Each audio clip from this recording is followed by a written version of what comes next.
ছাত্র আন্দোলনের তোপের মুখে গত ৫ অগাস্ট সাবেক প্রধানমন্ত্রী শেখ হাসিনা দেশ ছাড়ার পর থেকেই বেরিয়ে আসতে শুরু করেছে নানা ঘটনা। অনেক অভিনয় শিল্পী আওয়ামী ট্যাগ লাগিয়ে করেছেন ক্ষমতার অপব্যবহার। সেই তালিকায় বাদ যাননি চিত্রনায়িকা মাহিয়া মাহি, নিপুণ আক্তার, তারিন, তানভিন সুইটি, শাওন ও নুসরাত ফারিয়ার নাম। এদের প্রায় সকলেই হতে চেয়েছিলেন আওয়ামী লীগের নারী সংসদ সদস্য। নায়িকা মাহিয়া মাহি অভিনয় দিয়ে ক্যারিয়ারে সাফল্য না পেলেও দ্বিতীয় স্বামী রকিব সরকারের হাত ধরে রাজনীতির মাঠে নাম লিখিয়েছিলেন, কিনেছিলেন মনোনয়নপত্র। কিন্তু বিধি বাম, সিনেমার মতো নির্বাচনেও মাহির ভরাডুবি হয়।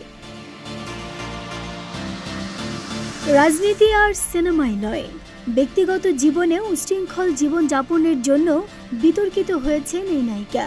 শুধু তাই নয়, আওয়ামী লীগের সাবেক এক মন্ত্রীর সাথে তার কথোপকথন ফাঁস হওয়ার পর তীব্র সমালোচিত হয়েছিলেন তিনি।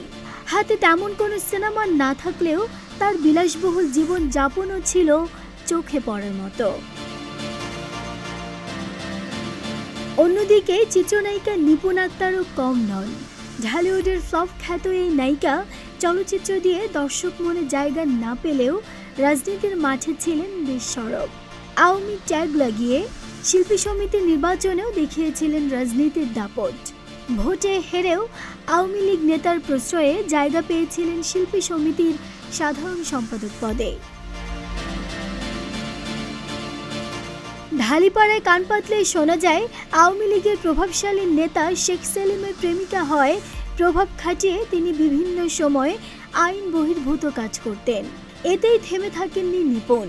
আওয়ামী লীগ ট্যাগ ব্যবহার করে এমপিও হতে চেয়েছিলেন এই নায়িকা।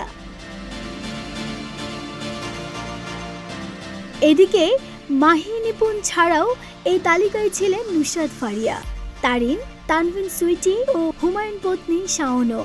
এমপি হবার দৌড়ে এরাও কিনেছিলেন আওয়ামী লীগের মনোনয়ন।